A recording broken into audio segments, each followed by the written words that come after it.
So, when someone has the peel, they do go under general anesthesia. It takes about an hour and a half of general anesthesia for the peel to be applied and a mask to be applied afterwards.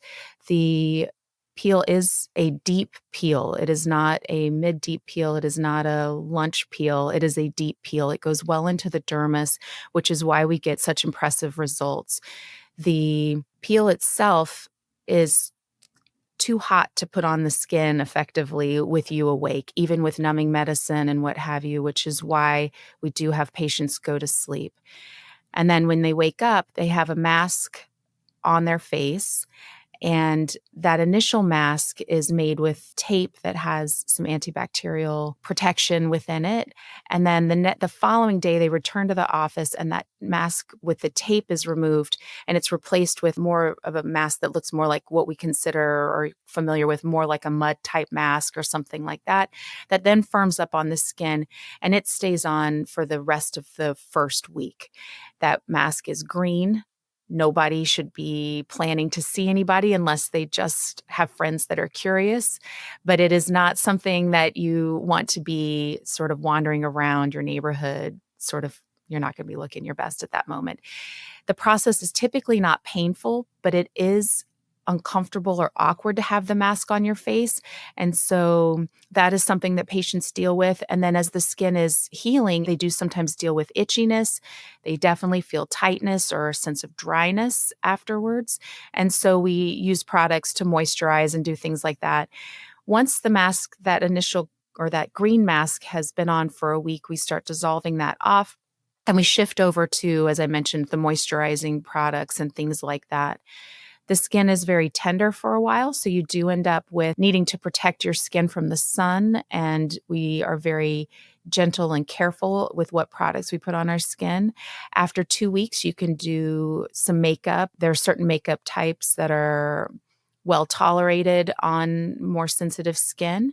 And then once you're a couple weeks out, we start potentially adding in other skin products, again, more normal things that somebody might put on their face every day, just depending on how someone's skin is feeling. I would say after the first couple of weeks, people are still pink, and that pinkness lasts variable amounts of time. Someone should expect to have some pinkness for several weeks to even months, but that is typically coverable with makeup.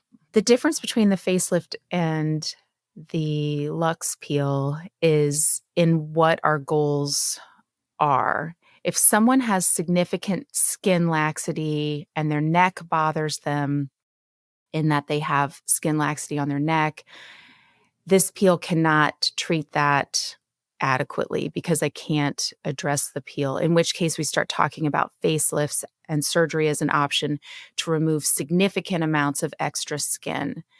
That person who has that type of skin may still benefit from the peel afterwards to improve the elasticity, the tone, the color, the character of their skin. But sometimes people are candidates for a facelift because the degree of skin laxity, or if the fat in their face has really settled down around the jawline, is kind of heavy in that area, the tightening of the skin alone with the peel may not be enough to elevate that back where it originally was. And so that person may still be a candidate for a facelift first. The peel candidates are going to be very impressed with the change of the skin around the mouth, around the appearance and the brightness of the skin, the change in the pore sizes, the consistency in the skin's sort of thickness, the texture. All of those things are completely rejuvenated. And that change to the skin is a permanent reset on the skin. And people have to age forward from that, kind of as if they're aging forward from years back. If you want to schedule a consultation for the Luxe Peel, you would call us at Portland Plastic Surgery Group. Our number is 503-292-9200.